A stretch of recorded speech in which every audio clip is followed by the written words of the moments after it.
अली और नेकी का इनाम। अली एक गरीब मगर नेक दिल नौजवान था जो मेहनत मजदूरी करके अपनी माँ का पेट पालता था।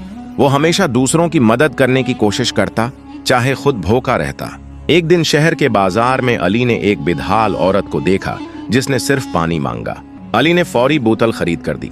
औरत ने पानी पिया, दाद दी और कहा, बेटा तुम मेरे साथ चलो, एक अमानत तुम्हारे लिए है। वो दोनों शहर के बाहर एक पुरानी हवेली गए। अंदर एक संदूक रखा था। औरत ने कहा, यह खजाना मेरे शौहर की निशानी है। उसकी वसीयत थी कि उसे किसी नेक दिल इंसान को दूं।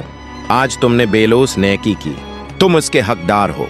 अली ने खजाना लिया मगर इस दौलत से अपने गांव में मस्जिद, स्कूल और फरीक लिंक बनाया। खुद सादा जिंदगी गुजारता रहा।